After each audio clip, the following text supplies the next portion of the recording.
Hey, everybody, welcome to another episode of my podcast about superheroes and mythology. Today's guest is Miss Christie. She is an English and literature teacher here at my school, and she's also a writer. We were saying before that in life, the hero's journey is very present in various forms of storytelling in ancient myths and also in very different forms of storytelling nowadays. It's present in movies. It's present in your average Disney princess movie, but it's also present in a Greek poem ages ago. Why do you think that happens again? So this idea originated with Aristotle, and then Joseph Campbell kind of expanded upon it as a tool for telling stories, for creating stories.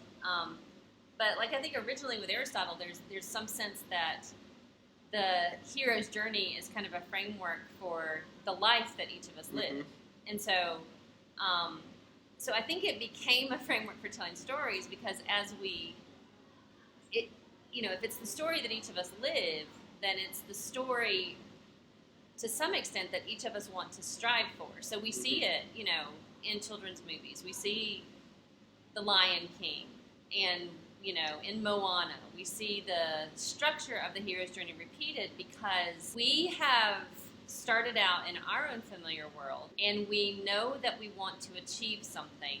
We know that there's some call to adventure that we may not be able to put it into words. We just want to achieve something, and we have to get past our own insecurities, our own whatever it is that's holding us back. I mean, this is so that structure is, we kind of live it out every day. I mean, on a high school campus, it's the boy has an interest in a girl and he's afraid to talk to her, and he has to get past his own insecurities to be able to talk to her. Or, the girl has, somebody's bullying the girl, and it would be easier for her just to hide from it and shrink back, but she has to learn to speak up for herself, to stand up. She wants to be that strong person. And so it's we all kind of face that call to adventure in our lives, that desire to do something that's beyond what's familiar to us.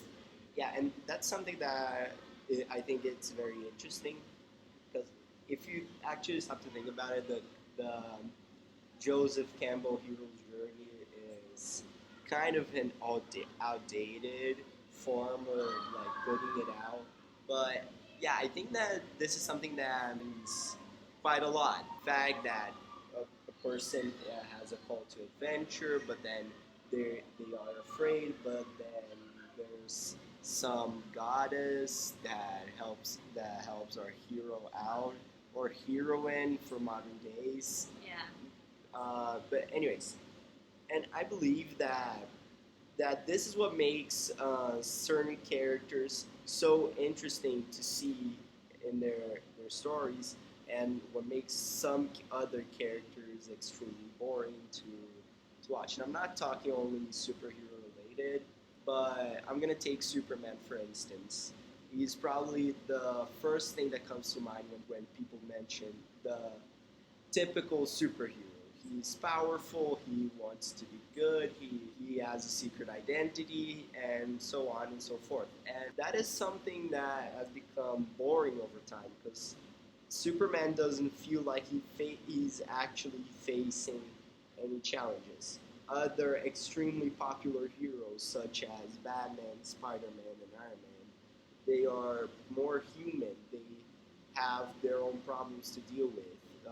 Batman dealing with the loss of his parents, Spider-Man dealing with the overwhelming sense of responsibility, and Iron Man with the whole drug and alcohol. And yeah, I think that's something that's present in various different forms of storytelling.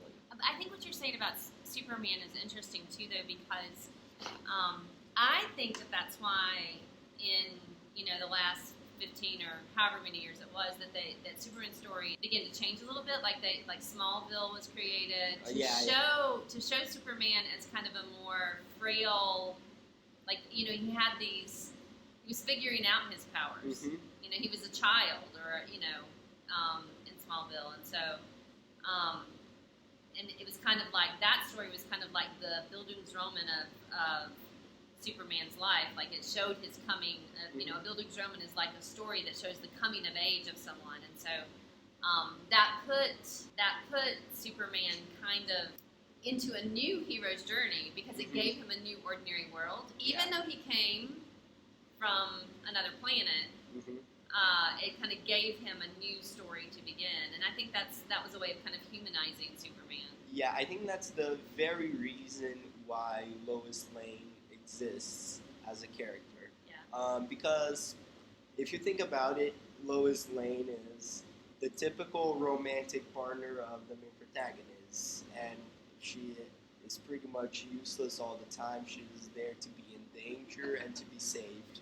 But Lois Lane is what makes Superman a more human character in a certain way. Because if you look at Batman, Spider-Man, and Iron Man, they have like a romantic figure in their stories, but in their cases, it's not something that is always highlighted. Batman's relationship with Catwoman is not the main highlight of the stories that he is involved in. Same thing goes for Spider-Man with Mary Jane, and I think that happens because those characters, unlike Superman, they don't need a romantic partner to give them a sense of humanity. Well, it goes back to what you said. They already have a frailty. Yeah. They already have an emotion, something that is tied to their humanity, their emotion, and so Clark Kent needs. Superman needs Lois Lane to have something to care about, have someone to care about. Yeah, and another thing that I thought about that is really interesting is that even in comic books, are like crazy things happen, and like that's the kind of story in which you see a dude that dresses like a bat beating up a guy who's pretty much a god.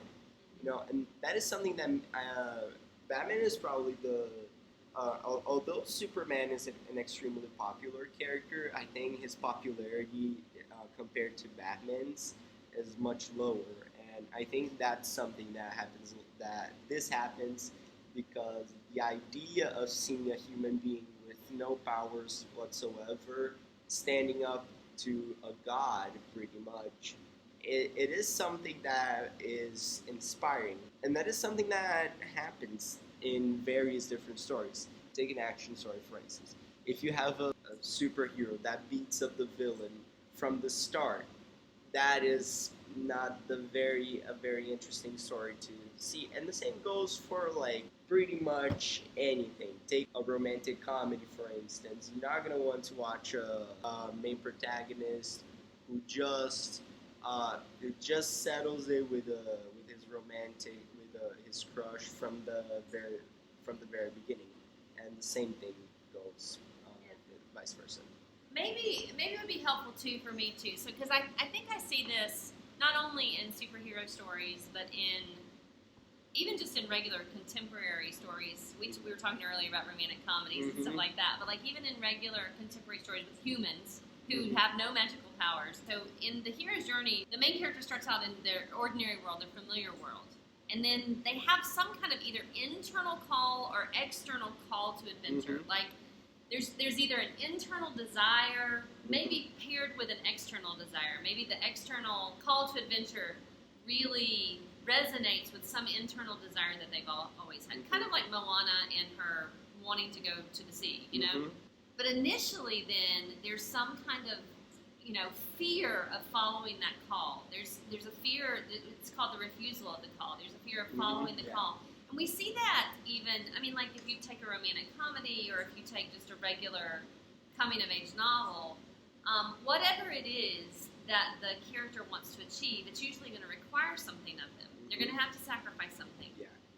Or they're going to have to overcome their insecurities. And so usually the refusal of the call either stems from they don't want to either sacrifice what they have to sacrifice, which may mean like leaving home or something, or they are fearful that they won't be able to overcome their insecurity. And so that refusal of the call kind of is typical even in romantic comedies. Like, you know, you're presented with this opportunity for love, but you're fearful that you won't live up to the, you know, and so you shy away from it. You run away from it. You don't reveal your vulnerabilities. Then usually, then in the hero's journey, there's like some kind of mentor that comes in, and we talked about how that's a magical mentor. It's either the fairy godmother or, you know, some kind of like god or goddess. In like a romantic comedy, it's usually the sidekick best friend. That like, it's always in a romantic comedy. It's always usually kind of awkward and funny. But there's a mentor, somebody to kind of kick alongside. Sure. Then the character decides to go after it. They cross the threshold, which is one step in the hero's journey. From that point, then, if it's a superhero movie or whatever, that's when they're facing the monsters and the test and all that. In a romantic comedy or in a contemporary like coming of age novel, that's where they fail a actual test in high school, and they, you know, get put on detention, and or so they get dumped on a romantic or they get comedy. dumped on, I mean, they have these tests, or they don't get the main part in the school play, and that was, you know, getting the main part in the school play was all part of their plan to achieve their desire of getting the guy or girl in the end. And then usually, you know, as they're approaching kind of the end, there's this big ordeal. Something goes fatally wrong. And I kind of like, even when I'm writing picture books, like for young children, for me, they usually face 3 simple tests. So like my picture book, Surfer Chick, it's this chicken who wants to surf, and her dad is this really great surfer, so he's her mentor. But she tries 3 different times, and she fails each of those times more epically than the last. Like she, you know, first she's kind of sputtering, the second time she gets thrown off her board, the third time she practically drowns. And she has to gather her courage, and there's to try one more time. And she crosses the threshold of the water at this point. It's kind of what we call the rule of 3s. Each attempt to get what she wants gets worse and worse until finally on that 3rd or 4th attempt, she achieves at least some part of what she wants to achieve, which gives her confidence to continue on her journey. It's like the ordeal. It's like the worst. Everything at that point could go wrong, and everything would be destroyed. But usually there's something that saves, you know. And so it's just true of every story. It's kind of true of our lives. I mean, these are the lives we live. We have these small everyday tests, you know, or trials, and we try and we fail, and we try and we fail, and we try and we succeed a little bit. We might try and fail drastically, but we're learning along the way all what we need to do to achieve. Which is why I think the hero's journey is so resonant, because it's true to humanity. Yeah, and one thing that I want to add on is that always the crossing the threshold on the movies is always movies or books or whatever. It's always an interesting part because the hero or heroine, they finally achieve they finally surpass a challenge. However, like, there is an even bigger challenge waiting for them. Absolutely. That they usually might fail. This is like the typical Luke Skywalker destroying the Death Star, but then he has to deal with the fact that Darth Vader is his dad. And that is something that I think it's very interesting. Now, also, one thing that you mentioned that I think it's something very relevant is that the hero's journey stories are always something that's meant to they always stand out because whether we like it or not, we're gonna have to cross thresholds. We're gonna have to face challenges all along, and it's like there's gonna be an even bigger challenge waiting